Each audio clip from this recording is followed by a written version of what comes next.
and this question is Odisha. You as a news media organization, do you feel the heat from from the content creators, regional content creators, because they are many, right? And as they have just mentioned, that it has really reached the last mile. The creation is also happening on the last mile. Now, how are you looking at that, and how do you look at catering to your audiences, probably who are better catered by UGC? So I think it is more to do with the organization's values. So in this changing scenario, where the demands are changing, where the content market is changing, lot of organizations like a legacy media organization like ours, it's very difficult to have a digital transformation. It's almost like teaching your grandparents to use WhatsApp, but you don't know if they're on board, right? So it's that complicated. But what I see, and because everybody is migrating to tier 1 cities, so tier 2 cities having talent and retaining them is difficult. Plus, to upskill them is a challenge and also an opportunity.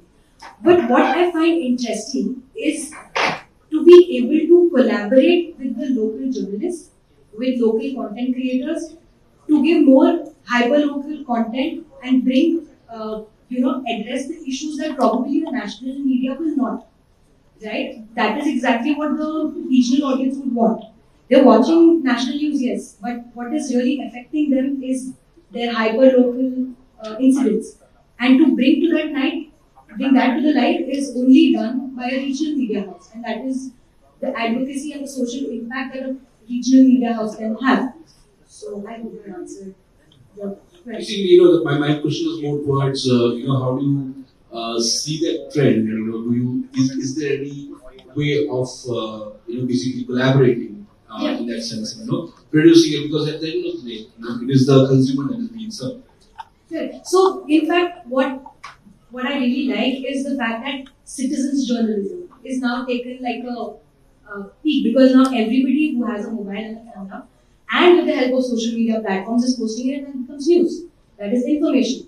So there is no other way other than big organizations like ours to collaborate with local creators to create more hyper-local content that will actually address. So I think collaboration is the next step, and especially hyper-local reporting. I think that is what regional media should focus on, and I think that is something we have already done for the past. So I'll tell you something. So community engagement, which is through social media, is a blessing and a curse, right? So I don't know. I don't know if many people know this, but there was an article in The Economist talking about the news blackout that happened in Canada for 9 months. Now, I do very strongly believe that whatever content we show, it's a reflection of our society, right? And I think India in general is very focused towards more entertainment and sports than towards media and news. So while earlier it would take a lot of time to reach to different audiences, today with social media you're able to reach, there's ease of dissemination of the news. But with that said, the reco engines come into play, right? When there are reco engines, you will be shown the content that you like, not the content that is probably important to the society as a whole, right? That is one challenge. The second challenge is to really, come with a more cordial conclusion with the tech giants, because the dependence on tech giants is scary. So when this lawsuit happened in Canada, Meta decided to pull out because the numbers are very, very striking. Meta's global feed, news makes only 3% of the entire global feed, right? And when they blacked out from Canada, 9 months, their ad revenues went up by 19%. So, how, and here we are sitting and we're depending on them and demanding for what we deserve to be put royalty for our content, and yet we are not able to get that kind of revenue from social media, right? So it's a two-edged sword at the moment. They back out, our distribution suffers. We ask them to pay, they back out. And it's just a chicken and egg scenario that we're going on. So I think the best way forward would be to really reduce our dependence on social media, not completely cut it, but not rely entirely on social media, but different ways of promoting your product so that people are able to come to you directly.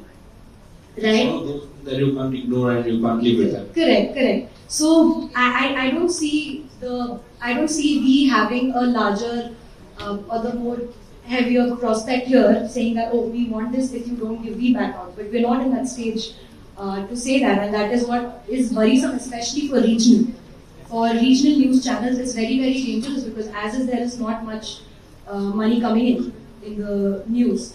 Second thing I would like to just add to what Idris was saying is that advertisers spend a lot on regional media when compared to a national media is because the regional media has a very targeted audience. So the advertisers really go for the top network in that region because they get more value out of going to a regional network which is number one than going to a national network for a money with very less, when they have less presence in the regional space.